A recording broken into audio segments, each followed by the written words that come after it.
State put up 2 touchdowns in the fourth quarter.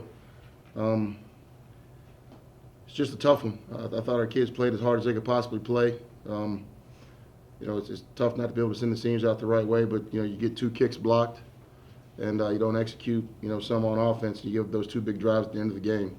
You won't be good football teams.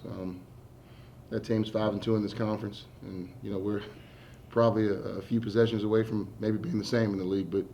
It is what it is. I think I've got a great bunch of kids. We'll come back and play again next week. And, the one thing that I know, I can say to the kids in our locker rooms that we're heading in the right direction. What was the biggest difference on that last drive? What did they do different? What did you do different? Probably some coverage things. I mean, they had a good scheme and, they're getting rid of the ball pretty quickly. We blew some coverages. And they capitalized. I mean, they executed. I mean, they did hit us on big plays. Just hit us on, over-under stuff that isolated our linebackers and, kind of high-load our linebackers and 3 intermediate routes, and they were able to move the ball. We just got to get stops. The defense got stops for probably, 85% of the possessions that they had. We just didn't get them those last 2. How frustrating was that last drive? It was very frustrating. People weren't getting lined up in the right position, and it was definitely frustrating for us. I mean, to go out with a loss for me and my seniors, but I mean, we just still got another one, and we're gonna come out on top with that one. Greg, the offense didn't do very much in the first half. I was trying to keep track of first downs because we've talked about it all year, and first downs were awful in the first half. What would you do differently there in the second half to improve on that? Stopped thinking so much, and we just played, and then it came together. What do you make of the first down situation? It's just one of those things, Dave, like we've always talked, you've got to get 3 or 4 yards on first down, and when you have negative yardage plays on first down, and, 2nd and 10, 2nd and 12 is, tough to come by because it gives the defense the ability to do, they don't have a bunch of stress on them. I think, we weren't rushing the ball very well. We dropped some balls on first down. We've missed some play action passes on first down in the, in the first half. And I think the difference in the second half was, we were able to capitalize and get 3 or 4 yards on first down. And we caught some balls, and Greg made some scrambles. What is your running back situation? Down to 4th guy now? Yeah, man. I thought Marty Bishop, was our fullback. Came in the second half and did a heck of a job. It is what it is, and we'll play next week with whoever we have left. I don't know what Cope's situation is, as of yet, but obviously he left the game, and like I said, we're not going to cry about injuries. We'll just play the next guy until there isn't one.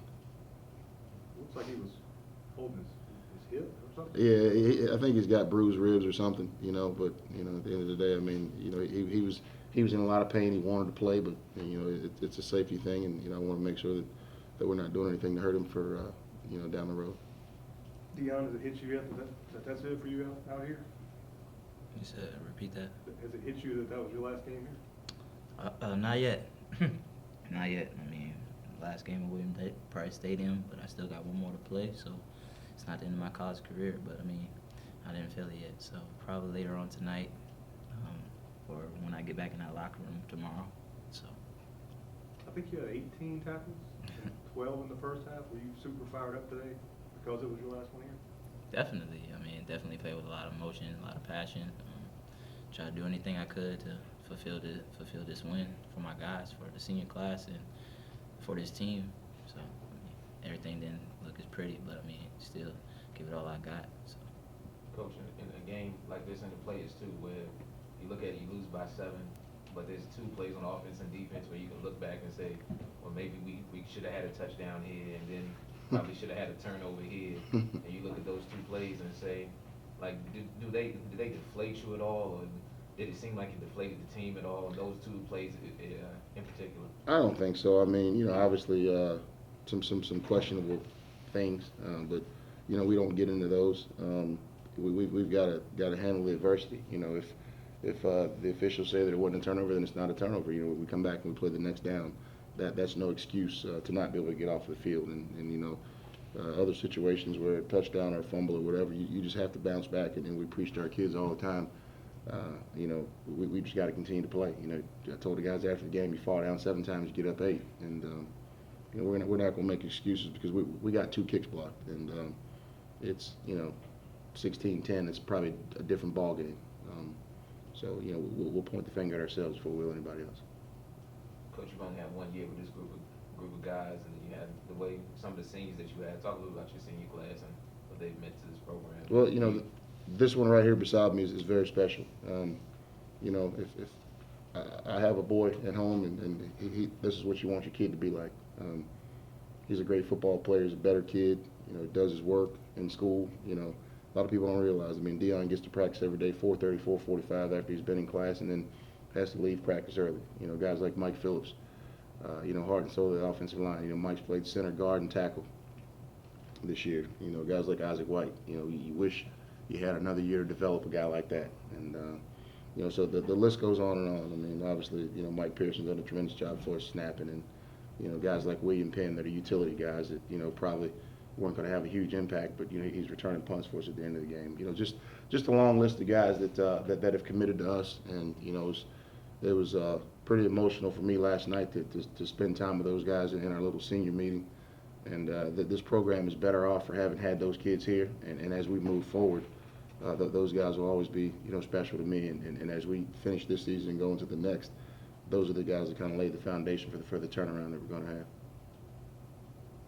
Were you talking about the fumble they ruled before the pass a minute ago? I wasn't talking about it. Okay. Well, what's your That's a good opinion on that? question. Huh? What was your opinion on that? And I should say that Buddy said that he told the refs before the play that they were going to pitch it forward because he's had it happen before. I'll just say this: I thought it was a fumble, and you know they said it wasn't. You know, it's you know we agree to disagree, but at the end of the day, we didn't get the ball, and we needed to get a stop on defense, and we didn't. But Greg, you got a year left. Coach keeps talking about how close you guys are. How close do you feel like this team is to turning the corner and making that one extra play that you're not making right now? I feel like we're very close. I mean, all we got to do is listen to what they tell us and apply it every play and work. Just keep working.